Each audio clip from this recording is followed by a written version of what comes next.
دعا ہے، التجا ہے کہ اللہ کریم کما حق ہوں صحیح بات، حق بات کہنے کی توفیق عنایت فرمائے۔ وما توفیقی الا باللہ۔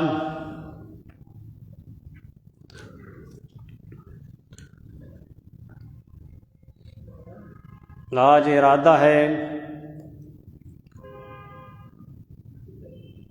کہ حضرت ابو بکر صدیق رضی اللہ تعالیٰ عنہ کے سیرت کے موضوع پر کچھ بیان کیا جائے۔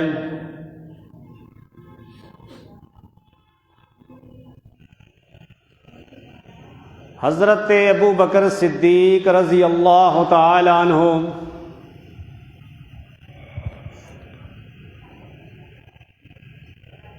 وہ واحد شخص ہیں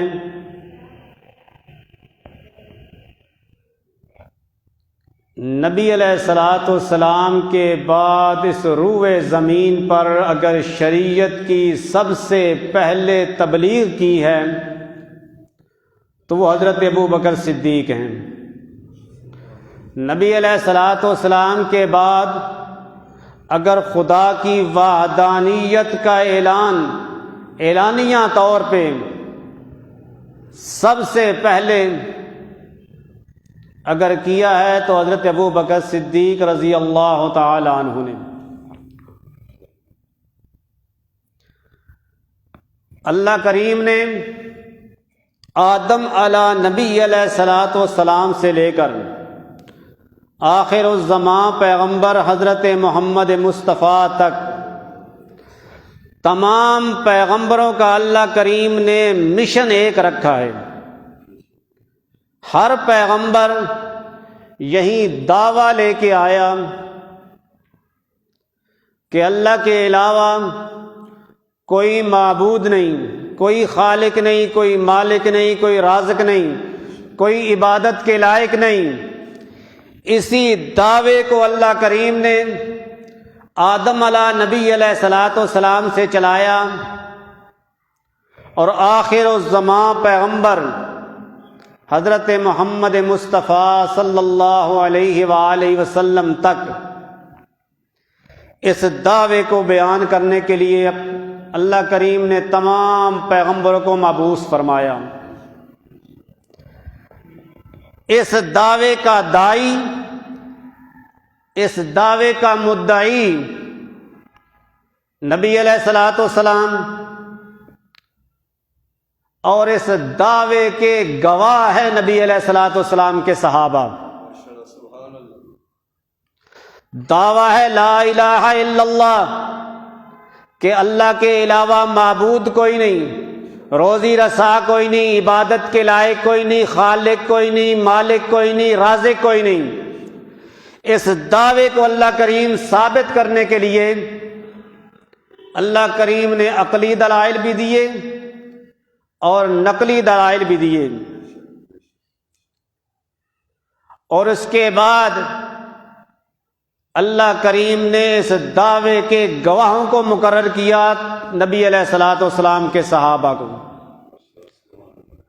اور اس دعوے کا سب سے اعلیٰ اور سلطانی گواہ ہے حضرت ابو بکر صدیق رضی اللہ تعالیٰ عنہ۔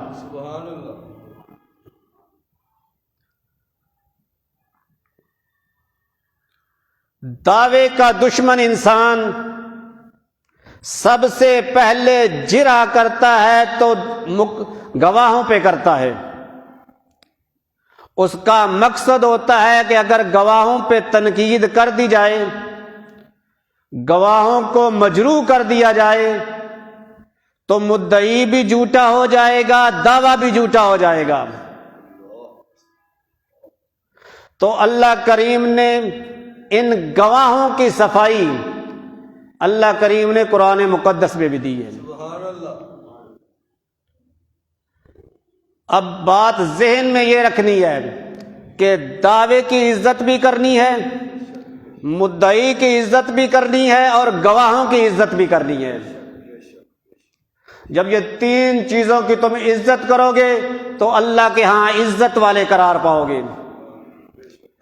ان تینوں میں سے اگر گواہ پہ جرا کی، گواہ پہ تنقید کی تو مدعی پہ تنقید ہوگی، اگر مدعی پہ تنقید ہوگی تو دعوے پہ تنقید ہوگی، دعویٰ ثابت نہیں ہو سکتا۔ اللہ کریم نے دعوے کو ثابت کرنے کے لیے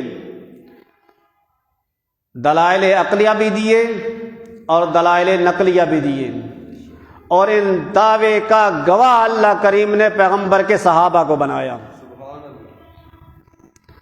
جب صحابہ کو گواہ بنایا تو اللہ کریم نے فرمایا دعوے کی بھی عزت کرنی ہے، مدعی کی بھی عزت کرنی ہے، اور گواہوں کی بھی عزت کرنی ہے۔ جب تم تین چیزوں کی عزت کرے گا تو اللہ کے ہاں تیری عزت ہوگی، اور تو دعوے کو بھی مان جائے گا، مدعی کی بھی عزت کرے گا اور گواہوں کی بھی عزت کرے گا۔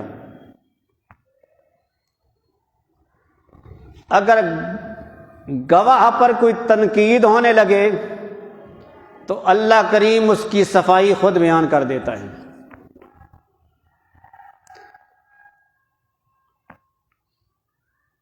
پہلے لوگوں کو گواہوں کی ضرورت پڑی تو اللہ کریم نے زمین سے گواہی دلوائی، لیکن نبی کے صحابہ کو اگر گواہ کی ضرورت پڑی تو اللہ نے زمین سے گواہی تلاش نہیں کی۔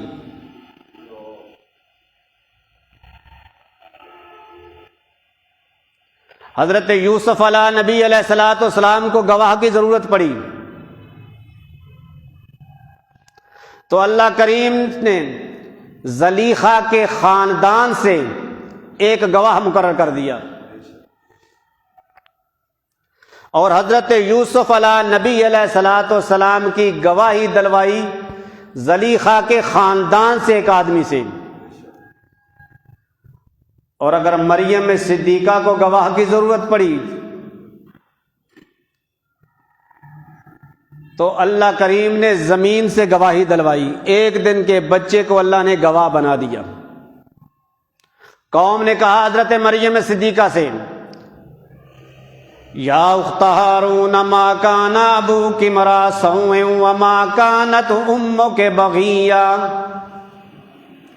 اے ہارون کی بہن، تیری ماں بھی اچھی، تیرا باپ بھی اچھا، یہ بیٹا کہاں سے لیا ہے؟ اب مریم صدیقہ کو گواہ کی ضرورت پڑی تو اللہ کریم نے ایک دن کے بیٹے کو حضرت عیسیٰ علیہ نبی علیہ الصلوۃ والسلام کو گواہ بنا دیا۔ حضرت عیسیٰ علیہ الصلوۃ والسلام بول کے کہنے لگے، قال انی عبد اللہ آتانی الکتاب وجعلنی نبیا وجعلنی مبارکا اینما کنت واوصانی بالصلاۃ والزکاۃ ما دمت حیا۔ او میری ماں پہ بہتان لگانے والوں سنو، وبرم بوالدتی ولم یجعلنی جبارا شقیا۔ اللہ کریم نے میں عیسیٰ کو اپنی قدرت کے نمونوں میں سے ایک نمونہ بنایا ہے۔ اللہ کریم نے مریم صدیقہ کی گواہی دلوائی زمین سے۔ یوسف علیہ الصلوۃ والسلام کو گواہ کی ضرورت پڑی تو اللہ کریم نے فرمایا، وشہد شاہد من اہلہا ان کان قمیصہ قد من قبل فصدقت وہو من الکاذبین وَإِن كَانَ قَمِيصُهُ قُدَّ مِن دُبُرٍ فَكَذَبَتْ وَهُوَ مِنَ الصَّادِقِينَ فَلَمَّا رَأَىٰ قَمِيصَهُ قُدَّ مِن قُبُلٍ فَكَذَبَتْ فَلَمَّا رَأَىٰ قَمِيصَهُ قُدَّ مِن دُبُرٍ فَكَذَبَتْ وَهُوَ مِنَ الصَّادِقِينَ۔ اللہ کریم نے فرمایا کہ یوسف علیہ الصلوۃ والسلام کا گواہ میں نے زلیخا کے خاندان سے بنایا۔ اس نے کہا اگر قمیص آگے سے پھٹی ہے تو یوسف علیہ السلام کا قصور، اگر قمیص پیچھے سے پھٹی ہے تو زلیخا کا قصور۔ لیکن ابو بکر صدیق کو جب گواہ کی ضرورت پڑی تو اللہ کریم نے زمین سے گواہ پیدا نہیں کیے۔ حضرت ابو بکر صدیق رضی اللہ تعالیٰ عنہ جا رہے ہیں کہ یہودیوں کا بہت بڑا عالم کہہ رہا ہے لوگوں دیکھو مسلمانوں کا خدا غریب ہو گیا، فقیر ہو گیا، وہ ہم سے قرضہ مانگتا ہے۔ من ذا الذی یقرض اللہ قرضا حسنا، یہ آیت پڑھ کے کہنے لگا دیکھو مسلمانوں کا خدا تو غریب ہو گیا، ہم سے قرضہ مانگ رہا ہے۔ جب یہ بات حضرت ابوبکر صدیق نے اس فنحاس کے منہ سے سنی تو اس کو تھپڑ مارا۔ وہ لوگ نبی علیہ الصلوۃ والسلام کی خدمت میں آئے، کہنے لگے ابوبکر صدیق سے ہم نے بدلہ لینا ہے، ابوبکر صدیق نے ہمیں تھپڑ مارا ہے۔ حضرت ابوبکر صدیق نے فرمایا اللہ کے پیغمبر اس نے خدا کی گستاخی کی۔ یہودی لوگ تھے فوراً انکار کرنے لگے کہ کہنے لگے ہم نے تو کہا ہی نہیں۔ اب سارے مخالف ہیں حضرت ابوبکر صدیق کے۔ نبی علیہ الصلوۃ والسلام نے فرمایا ابوبکر گواہ پیش کر۔ ابوبکر گواہ پیش کر۔ اب ابوبکر کے پاس گواہ کوئی نہیں۔ اللہ کریم کو پتا تھا، اللہ کریم نے یوسف علیہ السلام کی گواہی کے لیے زلیخا کے خاندان سے انسانوں کو چنا، مریم صدیقہ کی گواہی کے لیے اللہ کریم نے ایک دن کے بچے کا چناؤ کیا، لیکن اللہ کریم جانتا تھا کہ ابوبکر صدیق کا گواہ میں خود بنوں گا تاکہ ابوبکر صدیق کی صداقت میں فرق نہ آئے۔ اب ابوبکر صدیق پریشان ہونے لگے تو اللہ کریم نے فرمایا لقد سمع اللہ قول الذین قالوا ان اللہ فقیر ونحن اغنیاء۔ اے میرے پاک پیغمبر ابوبکر صدیق کا گواہ میں خود خدا ہوں۔ اس ظالم فنحاس نے یہ بات کہی ہے کہ اللہ فقیر ہے اور ہم غنی ہیں، یعنی ابوبکر صدیق رضی اللہ تعالیٰ عنہ کی گواہی اللہ کریم نے خود بیان کی۔ ابوبکر صدیق کی بھی گواہی خود خدا نے دی اور صدیقہ کی بھی گواہی خود خدا نے دی۔ ابوبکر صدیق رضی اللہ تعالیٰ عنہ وہ شخص ہیں کہ جس کا احسان پیغمبر پر بھی ہے اور امت پر بھی ہے۔ تب تو نبی علیہ الصلوۃ والسلام نے فرمایا انا من الناس علیہ من مالہ و صحبتہ، لوگوں مال کے ذریعے اور صحبت کے ذریعے اگر سب سے زیادہ تعاون میں محمد کا کیا ہے تو وہ ابوبکر صدیق ہے۔ اس لیے نبی علیہ الصلوۃ والسلام نے فرمایا لوگوں ابوبکر صدیق کے بارے میں، ابوبکر صدیق کے بارے میں خدا سے ڈر جانا، ابوبکر صدیق کو ایذا نہ دینا۔ حضرت ابوبکر صدیق نے امت پر بھی احسان کیا ہے۔ تب تو صحابہ فرماتے ہیں کہ اللہ کریم رحم فرمائے ابوبکر صدیق پر، جب کوئی اس کے خاندان پہ مصیبت آنے لگی اللہ کریم نے پوری امت کے لیے آسانی پیدا کر دی۔ اب ابوبکر صدیق کا یعنی گواہ ہے نا پیغمبر کے دین کے، فرمایا اللہ کریم نے دعویٰ بیان کیا لوگوں میرے علاوہ معبود کوئی نہیں، میرے علاوہ حاجت روا کوئی نہیں، مشکل کشا کوئی نہیں، روزی رسا کوئی نہیں، کائنات کا نظام چلانے والا کوئی نہیں۔ اس کی دلیلیں اللہ کریم نے قرآن مقدس میں عقلی دلائل بھی دیے اور نقلی دلائل بھی دیے۔ عقلی دلائل دیے فرمایا من خلق السماوات والارض، اور انسان دیکھ تو صحیح زمین و آسمان کا پیدا کرنے والا کون، تیرے وجود کا پیدا کرنے والا کون، آسمان سے بارش نازل کرنے والا کون، پوری کائنات کا نظام چلانے والا کون۔ فرمایا اللہ کریم نے یہ دعویٰ بیان کیا۔ جب یہ دعویٰ بیان کیا تو اللہ کریم فرماتا ہے اگر دعوے کو مانتا ہے تو مدعی کو بھی مان۔ اگر دعوے کو مانتا ہے دعوے کی بھی عزت کر، مدعی کی بھی عزت کر۔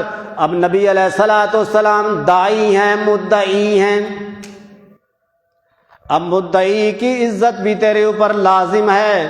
جب مدعی کی عزت کرے گا اس کے بعد گواہوں کی بھی عزت کرنی پڑے گی. اگر گواہوں کی عزت نہیں کرے گا مدعی پہ جرح ہوگی. اگر گواہوں کی عزت نہیں کرے گا تیرا دعویٰ مشکوک ہو جائے گا. اللہ کریم نے دعویٰ بیان کیا کہ یہ میرا دعویٰ ہے کہ دور اور نزدیک سے سننے والا میں ہوں، میرے علاوہ دور اور نزدیک سے سننے والا کوئی نہیں. ہر جگہ موجود میں ہوں، میرے علاوہ ہر جگہ موجود کوئی نہیں. مشکل کشا میں ہوں، روزی رسا میں ہوں، کار ساز میں ہوں. اللہ کریم نے فرمایا اگر اس دعوے کو مانتا ہے تو پھر مدعی کی بھی عزت کر.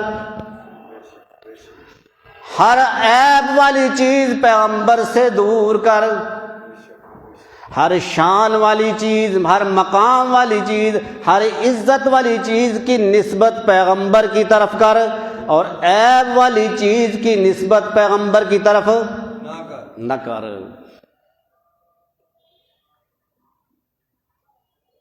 مسحور کہنا عیب ہے، مسحور کہنا، اور عیب والی چیز پیغمبر کی طرف نسبت.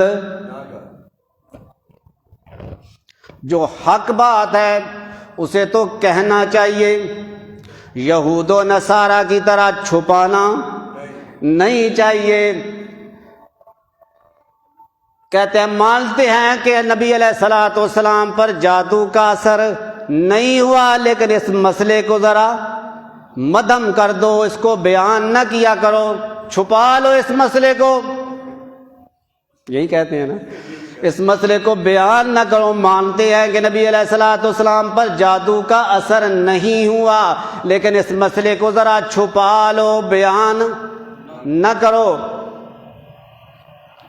پھر جب کہا جاتا ہے تو کہتے ہیں ہؤلاء آبائی، یہ تو ہمارے آباء و اجداد کا عقیدہ ہے. حضرت علی کے باپ کی طرح، ابو طالب کے کرتوتوں کی طرح وہ کرتوت نہ کرو جو ابو طالب نے کیے تھے. اس نے بھی یہی کہا تھا نا. جب نبی علیہ الصلوۃ والسلام ابو طالب کے پاس آئے، کہنے لگے چچا ایک دفعہ میرے کان میں کلمہ پڑھ دے، قیامت کے دن میں تیرے ایمان کا گواہ بن جاؤں گا، میں تیرے ایمان کا گواہ بن جاؤں گا. اللہ کے دعوے کی بھی عزت کر لے اور میں محمد مدعی کی بھی عزت کر لے. ابو طالب کہنے لگا لقد علمت بأن دین محمدی، اے بھتیجا دین تیرا سچا.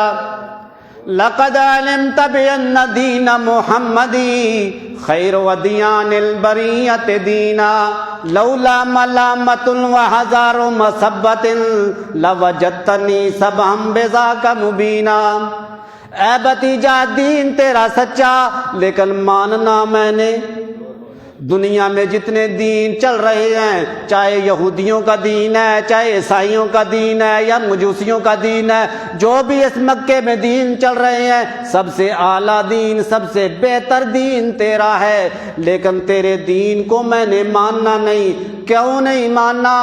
اگر مجھے اپنے آباء و اجداد کے دین کا خطرہ نہ ہوتا، لولا ملامت وحذار مسبت لوجدتنی سبحا بذاک مبینا، اگر میری قوم کی ملامت کا ڈر نہ ہوتا تو میں ضرور تیرے دین کو مان لیتا. کہنے لگا انا وجدنا آبانا لہا عابدین. اے بھتیجا میں تیرے دین کو نہیں مان سکتا. انا وجدنا آبانا، میں اپنے اکابر کو چھوڑ نہیں سکتا، میں اپنے اکابر کو اللہ میں اپنے اکابرین کو چھوڑ نہیں سکتا. او انسانوں سن لو، لنا اعمالنا ولکم اعمالکم، ان کے اعمال ان کے لیے ہیں، تیرے اعمال تیرے لیے ہیں. قیامت کے دن اللہ کریم نے تجھ سے یہ نہیں پوچھنا کہ تو اکابرین کے پیچھے چلا ہے یا نہیں، بلکہ یہ کہا کہ اگر تجھے مسئلہ سمجھ آ گیا ہے تو واضح طور پہ مسئلے کو بیان کر، واضح طور پہ مسئلے کو. واضح طور پہ مسئلے کو بیان کر، کجی نہ کر، بے ایمانی نہ کر، یہود و نصارہ کی طرح مسائل کو چھپایا نہ کر۔ پھر ہمیں دعوت دیتے ہو کہ لوگوں مفاہمت سے ذرا کام لو، ہمیں دعوت دیتے ہو کہ مفاہمت سے کام لو، مل جل کے رہا کرو۔ ودو لو تدہنوا فیدہنون۔ مفاہمت نہ سکھا مجھ کو جبر، مفاہمت نہ سکھا جبر مسلسل کی طرح مجھے، مفاہمت نہ سکھا جبر ناروا سے مجھے، مفاہمت نہ سکھا جبر ناروا سے مجھے، میں سر بکف ہوں لڑا دے مجھے کسی بلا سے۔ فرمایا چھپانا نہیں دین کو، دعوے کی بھی عزت کر، مدعی کی بھی عزت کر، دعوے کی بھی عزت کر، مدعی کی بھی عزت کر، اور گواہوں کی بھی عزت کر، اور گواہوں کے مشن کی بھی عزت کر۔ جب ان کاموں کی تو عزت کرے گا اللہ کے ہاں تیری عزت بلند ہوگی۔ جب تو نہ دعوے کی عزت کی، نہ مدعی کی عزت کی، نہ گواہوں کی عزت کی، اللہ کے ہاں تیری عزت نہیں ہو سکتی۔ آئیں اپنے اصلی موضوع کی طرف۔ دعوے کی بھی عزت کرنی، مدعی کی بھی عزت کرنی، اور گواہوں کی بھی عزت کرنی، اور گواہ کے مشن کی بھی عزت کرنی۔ اب اس نبوت کا، اس توحید کا سب سے سلطانی گواہ حضرت ابوبکر صدیق ہے۔ حضرت ابوبکر صدیق کے اجماع کی بھی عزت کرنی ہے۔ حضرت ابوبکر صدیق کی تو عزت کر، لیکن حضرت ابوبکر صدیق کے مشن کی تو نے اگر عزت نہ کی تو ابوبکر صدیق سے محبت نہیں کرتا۔ ابوبکر صدیق کی بھی عزت کر، ابوبکر صدیق کے نبی کی بھی عزت کر، ابوبکر صدیق کے دعوے کی بھی عزت کر، اور ابوبکر صدیق کے اجماع کی بھی عزت کر۔ نبی علیہ الصلوۃ والسلام کی وفات پر اجماع کرانے والا اس روئے زمین پر سب سے پہلے ابوبکر صدیق ہے۔ حضرت ابوبکر صدیق نے پیغمبر کی موت پہ اجماع کروایا ہے صحابہ کا، اور صحابہ کے اجماع کا انکار کرنے والا انسان مومن نہیں ہوا کرتا۔ اگر تم مومن ہے، تم مسلمان ہے، تو اللہ کریم فرماتا ہے کہ 4 چیزوں سے تو دلیل لے سکتا ہے۔ ہر مدرسے میں یہ کتابیں پڑھائی جاتی ہیں، ہر مولوی کو پڑھایا جاتا ہے۔ اگر تجھے دین کی ضرورت پڑے، اگر تجھے دلیل کی ضرورت پڑے، یا قرآن سے لے، یا حدیث سے لے، یا اجماع سے لے، یا قیاس سے لے۔ اگر قرآن بھی کہے کہ ہر انسان موت کے بعد زندہ ہو سکتا، جب انسان پہ موت آ جائے اس کے بعد اس کا جہان بھی بدل گیا، مکان بھی بدل گیا۔ چاہے امتی ہے، چاہے پیغمبر ہے، ہر وقت، ہر جگہ، ہر ویلے زندہ رہنا یہ اللہ کریم کی صفت ہے، کسی انسان کی یا مخلوق کی صفت ہو سکتی نہیں۔ اللہ کریم نے فرمایا وما جعلناہم جسدا لا یاکلون الطعام وما کانوا خالدین، ہم نے کوئی ایسا فرد دنیا میں پیدا ہی نہیں کیا جو ہمیشہ رہے اور کھانے پینے کے بغیر ہو۔ قرآن سے دلیل آ گئی۔ اللہ کریم فرماتا ہے کل من علیہا فان ویبقى وجہ ربک ذو الجلال والاکرام۔ او لوگوں، ساری کائنات پہ موت آنی ہے، ساری کائنات پہ موت، ساری کائنات پہ موت آنی ہے۔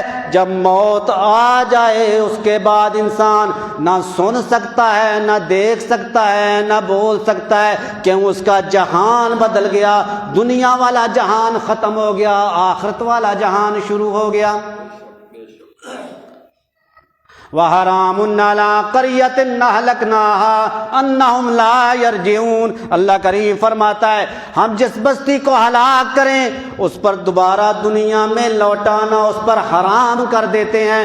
اٹھا کے دیکھ ابو داؤد شریف، نبی علیہ الصلوۃ والسلام نے صحابہ کو حکم دیا، اے میرے صحابہ اعلان کر دو میدان جنگ میں جانا ہے، میدان جہاد میں جانا ہے۔ صحابی رسول مدینے کی گلیوں میں اعلان کر رہا ہے کہ او لوگو، اللہ کے پاک پیغمبر نے بلایا ہے، جہاد کی تیاری کرو، چلو جہاد میں چلتے ہیں۔ ایک صحابی جس کی ابھی ایک دن ہوا ہے شادی کو، اس نے تلوار پکڑی، نیزہ پکڑا، زرہ پہنی، چلنے لگا۔ گھر سے تھوڑی سے دور گیا، اس کی بیوی نے پیچھے سے آواز دی کہ اے صحابی رسول ذرا گھر میں آ کے دیکھ۔ صحابی رسول گھر آئے تو ایک بہت بڑا اژدہا سانپ چکر لگا رہا ہے۔ صحابی رسول نے نیزہ مارا اور وہیں مر گیا، اور سانپ نے لمبے ہو کے ڈنگ مارا، صحابی رسول بھی وہیں فوت ہو گیا، شہید ہو گیا۔ اب اللہ کے پاک پیغمبر کو اطلاع دی گئی کہ اللہ کے پیغمبر، آپ کا وہ صحابی جس کی کل شادی ہوئی ہے، اس کو سانپ نے ڈس لیا ہے، شہید ہو گیا ہے۔ نبی علیہ الصلوۃ والسلام بھی آئے، صحابہ بھی آئے۔ نبی علیہ الصلوۃ والسلام اس کی میت پہ کھڑے ہو کے آنسو بہا رہے ہیں۔ جب پیغمبر کو اس طرح رنجیدہ دیکھا تو صحابہ نے عرض کیا، اللہ کے پاک پیغمبر، آپ تو سب سے اعلیٰ پیغمبر ہیں، آپ خاتم الرسل ہیں، امام الانبیاء ہیں۔ جب موسیٰ علیہ الصلوۃ والسلام اپنی قوم کے 70 آدمیوں کے کوہ طور پہ لے کے گئے تو اللہ کی تجلیات کو دیکھا تو وہیں مر گئے۔ جب مر گئے تو موسیٰ علیہ السلام نے دعا کی، ثم بعثناکم من بعد موتکم، اللہ کریم نے ان کو دوبارہ زندہ کر دیا۔ اللہ کے پاک پیغمبر آپ دعا کریں، اللہ کریم اس صحابی کو بھی دوبارہ زندہ کر دے۔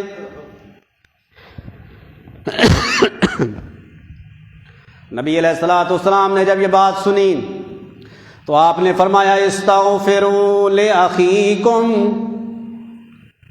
اپنے بھائی کے لیے اب دعا استغفار کر سکتے ہو۔ اب جو میری امت میں اللہ کریم نے کسی مردے کو معجزتاً بھی دوبارہ زندہ نہیں کرنا، اب تم اپنے بھائی کے لیے دعا کر سکتے ہو۔ اب یہ فوت ہو چکا ہے، اب دوبارہ زندہ ہو سکتا؟ پیغمبر کی تو یہ تعلیم ہے کہ جو ایک دفعہ دنیا سے چلا جائے وہ دوبارہ دنیا میں آ سکتا۔ پہلی امتوں میں اللہ کریم نے اس طرح کے معجزات رکھے تھے کہ انبیاء کے ہاتھ میں اللہ کریم نے یہ معجزہ رکھا تھا کہ قم باذن اللہ کہہ کر مردوں کو زندہ کر لیا کرتے تھے، لیکن اللہ کریم نے اس دین کو مکمل کرنا تھا، اس لیے اللہ کریم نے پیغمبر کائنات نبی علیہ الصلوۃ والسلام کو ایسا معجزہ بھی نہیں عطا کیا، کیونکہ اللہ کریم نے شریعت کو مکمل کرنا تھا، دین کو مکمل کرنا تھا۔ نبی علیہ السلام نے فرمایا کہ میری امت میں اللہ کریم کسی انسان کو معجزتاً بھی دوبارہ زندہ نہیں کرے گا۔ اب اللہ کریم کے دعوے کی بھی حیا کر، مدعی کی بھی حیا کر، اور گواہوں کی بھی حیا کر، اور گواہ کے اجماع کی بھی حیا کر۔ اب ابو بکر صدیق رضی اللہ تعالیٰ عنہ نے نبی علیہ الصلوۃ والسلام کی موت پر تمام صحابہ کا اجماع کروایا ہے، اور جو اجماع کا منکر وہ پیغمبر کا ساتھی نہیں ہوتا، پیغمبر کا محب نہیں ہوتا۔ جو ابو بکر صدیق کے اجماع کا انکار کرے وہ ابو بکر صدیق کے ساتھ محبت نہیں کرتا۔ نبی علیہ الصلوۃ والسلام وفات پا گئے، حضرت ابو بکر صدیق آئے۔ حضرت ابو بکر صدیق نے دیکھا کہ اللہ کے پاک پیغمبر دنیا سے جا چکے ہیں۔ حضرت عائشہ صدیقہ فرماتی ہیں کہ یہ میرے پاس سفید کپڑا ہے کہ اس کپڑے میں میں نے اپنے محبوب کو لپیٹا ہوا تھا کہ خرج من الدنیا، کہ اللہ کے پاک پیغمبر کی روح دنیا سے چلی گئی۔ دنیا میں موجود. دنیا کہاں تک ہے؟ فرمایا مات زمین کی تحت الثری سے لے کر پہلے آسمان تک یہ دنیا ہے. اس کے بعد عالم برزخ. عیسیٰ علیہ السلام دنیا میں تو نہیں ہے نا، آسمانوں پہ ہے نا، دنیا میں موجود. تو اللہ کریم کے پاک پیغمبر کی رفیقہ حیات ام المومنین حضرت عائشہ صدیقہ طاہرہ طیبہ رضی اللہ تعالیٰ عنہ فرماتی ہیں کہ خرج من الدنیا، کہ اللہ کے پاک پیغمبر کی روح دنیا سے چلی گئی. معراج کی رات نبی علیہ السلام نے فرمایا کہ میں نے جبریل سے پوچھا کہ یہ مکان کس کا ہے؟ حضرت جبریل نے فرمایا اللہ کے پاک پیغمبر یہ آپ کا مکان ہے. تو نبی علیہ السلام نے فرمایا کیا میں اندر جا کے دیکھ سکتا ہوں؟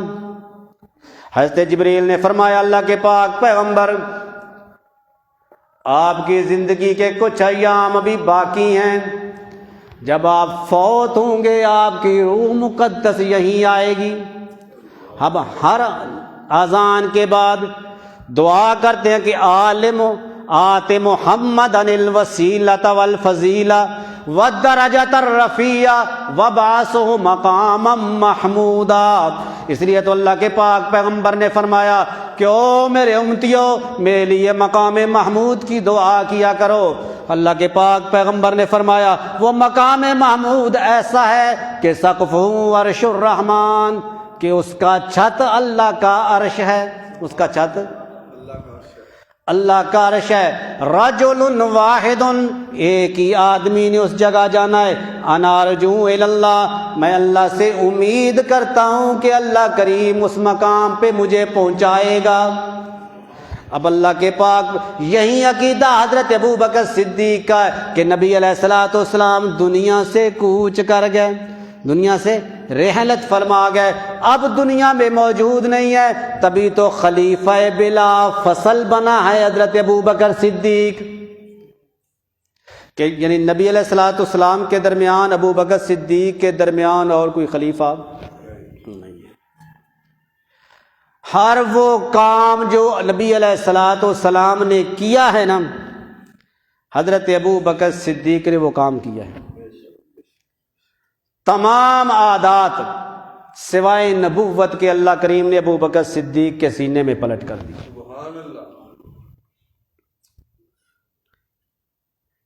حضرت ابوبکر صدیق ہجرت کے لیے نبی علیہ السلام سے اجازت لے کے جانے لگے. راستے میں ابن دغنہ نے روک لیا، کہنے لگا ابوبکر کدھر جا رہے ہو؟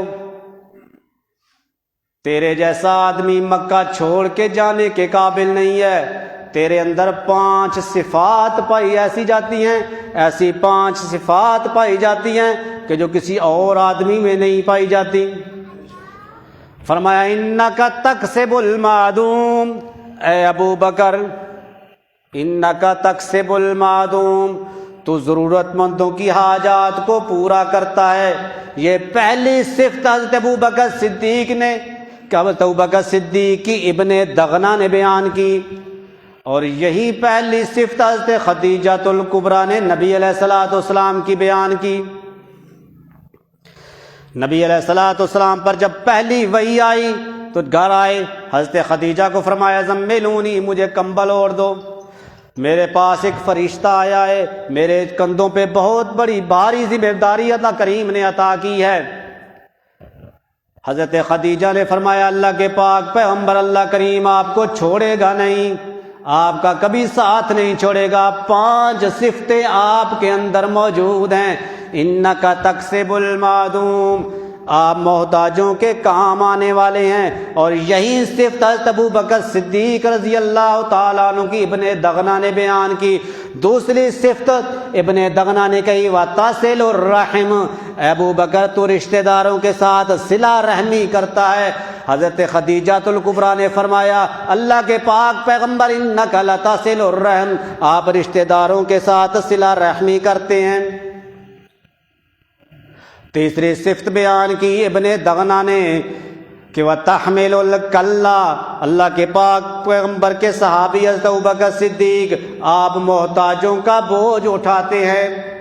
حضرت خدیجہ الکبریٰ نے نبی علیہ الصلوۃ والسلام کو فرمایا انک تحمل الکلا، اللہ کے پاک پیغمبر آپ محتاجوں کا بوجھ اٹھاتے ہیں۔ ابن دغنہ نے کہا وتقرئ الضیف، اللہ کے پاک پیغمبر کے صحابی ابو بکر تم مہمانوں کی عزت کرتے ہیں۔ آپ نبی علیہ الصلوۃ والسلام کی یہی صفت حضرت خدیجہ نے بیان کی، فرمایا تو قرئ الضیف، اللہ کے پاک پیغمبر آپ مہمانوں کی عزت کرتے ہیں۔ وتعین علی نوائب الحق، آخری صفت ابن دغنہ نے ابو بکر صدیق کی بیان کی، وتعین علی نوائب الحق، آپ ہر حقدار کا حق ادا کرتے ہیں۔ اور یہی صفت حضرت خدیجہ الکبریٰ نے حضرت نبی علیہ الصلوۃ والسلام کی بیان کی، وتعین علی نوائب الحق، کہ آپ حقدار کا حق ادا کرتے ہیں، آپ ہر محتاج کا بوجھ اٹھاتے ہیں۔ حضرت ابوبکر صدیق رضی اللہ تعالیٰ عنہ نے اجماع کروایا صحابہ کا۔ حضرت عمر فاروق رضی اللہ تعالیٰ عنہ نے کہا کہ جس نے نبی علیہ الصلوۃ والسلام کے بارے میں کہا کہ اللہ کے پاک پیغمبر وفات پا چکے ہیں، اضرب عنقہ، میں اس کی گردن اتار دوں گا۔ حضرت ابوبکر صدیق نے فرمایا الا رسلک یا عمر، اے عمر ذرا ٹھہر جا، وما محمد الا رسول قد خلت من قبلہ الرسل افإن مات او قتل انقلبتم على اعقابكم ومن ينقلب على عقبيه فلن يضر الله شيئا۔ فرمایا او انسان، وما كان محمد الا رسول، محمد بھی اللہ کے رسول ہیں، قد خلت من قبلہ الرسل، اس سے پہلے جتنے پیغمبر آئے سب گزر چکے، ان سب پر موت آ گئی۔ حضرت ابوبکر صدیق فرما رہے ہیں کہ آدم علیہ السلام پہ بھی موت آئی، نوح علیہ السلام پہ بھی موت آئی، جتنے پیغمبر نبی علیہ الصلوۃ والسلام سے پہلے ہیں فرمایا سب قد خلت من قبلہ الرسل۔ اب ابوبکر صدیق کا بھی عقیدہ ہے کہ جو پیغمبر نبی علیہ الصلوۃ والسلام سے پہلے گزر چکے ان پہ موت۔ ابو بکر صدیق بھی نہیں کہتا کہ انبیاء قبروں میں زندہ ہیں، ابو بکر صدیق بھی فرما رہا ہے اور قرآن بھی کہہ رہا ہے قد خلت من قبلہ الرسل افإن مات۔ او پیغمبر کے بارے میں کہنے والوں کہ نبی علیہ الصلوۃ والسلام نے وفات نہیں پائی، بلکہ فرمایا افإن مات او قتل انقلبتم على اعقابكم ومن ينقلب على عقبيه فلن يضر الله شيئا۔ وہ لوگ اللہ کے پاک پیغمبر بھی اسی طرح کے انسان تھے جس طرح کے پہلے پیغمبر انسان تھے، ان پہ موت آ گئی، اللہ کے پاک پیغمبر پہ بھی موت آ گئی۔ اٹھا کے دیکھ بخاری شریف، حضرت ابوبکر صدیق کا مشہور خطبہ ہر عالم بیان کرتا ہے۔ حضرت ابوبکر صدیق نے فرمایا من کان یعبد رب محمد، من کان یعبد محمدا فإن محمدا قد مات، تم میں سے جو محمد صلی اللہ علیہ وسلم کی عبادت کرتا ہے، من کان یعبد محمدن، محمد پہ بھی تنوین تعظیم کی، قد ماتا، قد ماضی پہ آئے تو معنی قسمیہ بنتا ہے۔ حضرت ابوبکر صدیق رضی اللہ تعالیٰ عنہ فرما رہے ہیں من کان یعبد محمدا فإن محمدا قد ماتا، مجھے اللہ کی قسم ہے کہ نبی علیہ الصلوۃ والسلام پر موت آ گئی۔ اب حضرت ابوبکر صدیق بھی کہہ رہے ہیں کہ نبی علیہ الصلوۃ والسلام پر موت آ گئی۔ اس موت پہ اجماع کروایا ہے حضرت ابوبکر صدیق نے تمام صحابہ کا، کسی ایک صحابی نے بھی انکار نہیں کیا کہ نبی علیہ الصلوۃ والسلام ابھی زندہ ہیں۔ خود نبی علیہ الصلوۃ والسلام فرمائے انما انا بشر یوشک ان یاتینی ربی فاوجی، بخاری شریف کہ نبی علیہ الصلوۃ والسلام نے فرمایا میں انسان ہوں اور میرے اوپر بھی موت کا فرشتہ آنے والا ہے فاجیب، میں بھی اس وقت انکار کرنے کی طاقت نہیں رکھتا۔ جب انسان پہ موت آ جائے تو اللہ کریم کا یہ قانون ہے کہ جس پہ موت آ جائے، دنیا کا قانون، دنیا کی باتیں وہ انسان سن سکتا، چاہے بڑا ہے یا چھوٹا ہے، جس پہ بھی موت آ جائے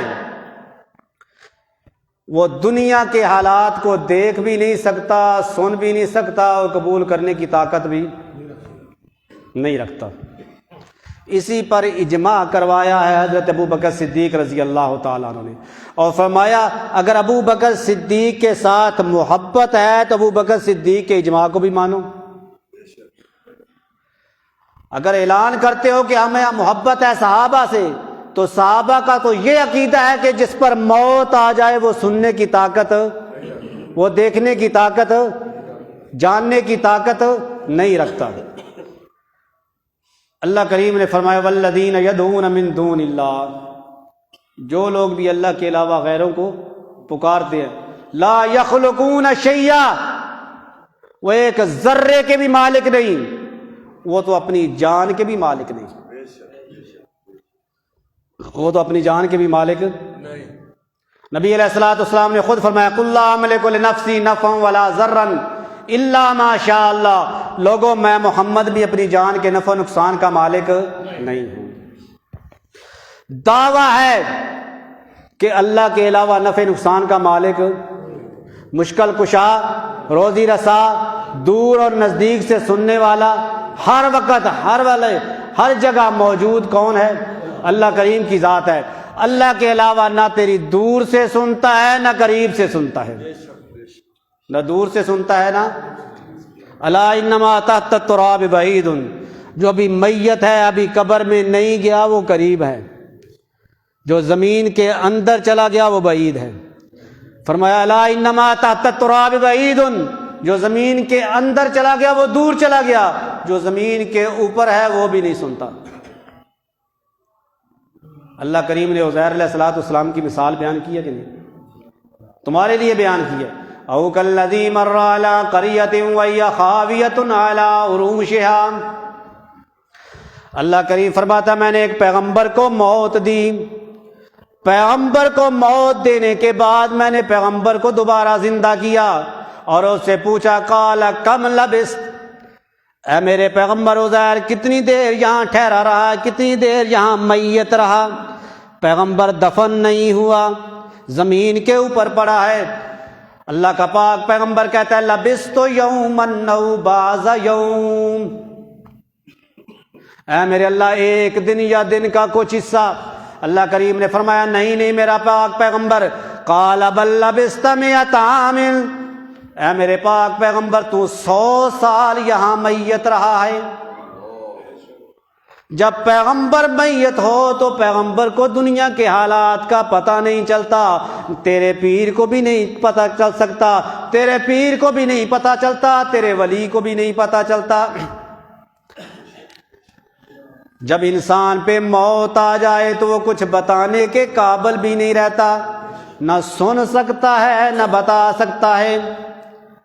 نبی علیہ الصلوۃ والسلام فوجی تیار کر رہے ہیں جہاد کے لیے، ایک عورت آتی ہے کہتی ہے اللہ کے پاک پیغمبر ان لی حاجت، اللہ کے پاک پیغمبر مجھے آپ سے ایک ضرورت ہے، ایک کام ہے، میں نے کچھ مسائل پوچھنے ہیں۔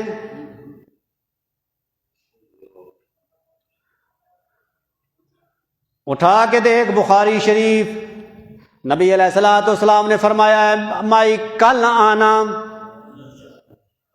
اے مائی کل آنا، آج میں مصروف ہوں، کل تیرے مسائل کا حل بتاؤں گا۔ عورت کہنے لگی اللہ کے پاک پیغمبر اگر میں کل آؤں اور آپ کو یہاں نہ پاؤں، آپ پہ موت آ چکی ہو، تو میں غریبنی کس سے سوال کروں، کس سے جواب پوچھوں؟ گویا صحابیہ کا بھی عقیدہ ہے کہ جب پیغمبر پہ موت آ جائے تو پیغمبر سننے کی طاقت بھی نہیں رکھتا، پیغمبر جواب دینے کی طاقت بھی نہیں رکھتا۔ اللہ کے پاک پیغمبر نے یہ نہیں فرمایا او مائی کل آنا، اگر میرے اوپر موت بھی آ گئی تو میری قبر پہ آ جانا۔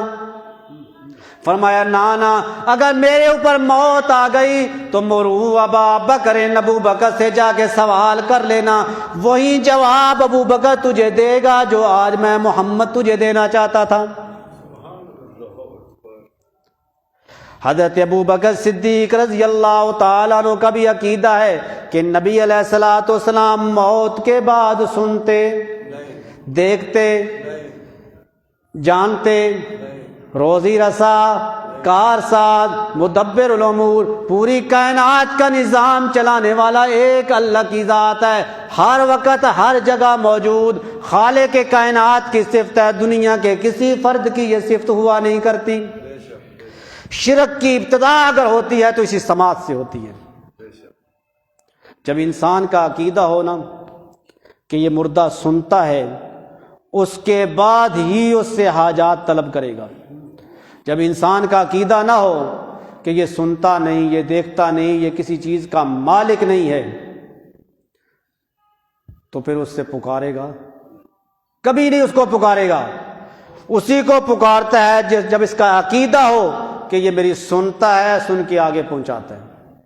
تو اللہ کریم نے شروع سے ہی رد کیا کہ فرمایا لا یسمعوا دعاکم، دن رات پکارو، لا یسمعوا دعاکم، تمہاری پکارے سنتے، ولو سمعوا ما استجابوا لکم، اگر سن بھی لے ولو فرضیہ ہے، جس طرح قرآن میں آتا ہے لو کان فیہما آلہۃ الا اللہ لفسدتا، اگر زمین و آسمان میں دو الہ ہوتے، بالفرض اگر دو الہ ہوتے تو زمین و آسمان کا نظام درم برم ہو جاتا۔ فرمایا جس طرح زمین و آسمان میں دو الہ نہیں ہیں، اسی طرح اللہ کریم نے فرمایا وَلَوْ سَمِعُوا، اگر سن بھی لیں۔ اللہ کریم نے 7ویں پارے میں 18 پیغمبروں کا نام لے کے فرمایا وَلَوْ أَشْرَكُوا، اگر یہ سن بھی لیں، اگر یہ شرک بھی کریں۔ حالانکہ پیغمبر شرک کر سکتے، اللہ کریم نے فرض کیا، یعنی ولو کا وجود خارج میں نہیں ہوتا، اسی لیے اللہ کریم نے فرمایا جس طرح دو معبود دنیا میں نہیں ہو سکتے، پیغمبر شرک نہیں کر سکتے، اسی طرح ولو سمعوا، مردے سن نہیں سکتے۔ جب قبروں میں زندہ ہیں تو قیامت کے دن کن کو اٹھایا جائے گا؟ قیامت کے دن کن کو اٹھایا جائے گا؟ کہ زندوں کو اٹھایا جائے گا؟ اگر قبر میں زندہ ہیں تو پھر قیامت کے دن اللہ کریم کیا فرماتا ہے یوم نبعث، ہم قیامت کے دن اٹھائیں گے۔ تو اللہ کریم نے فرمایا کہ قیامت کے دن ہم مردوں کو زندہ کریں گے، زندوں کو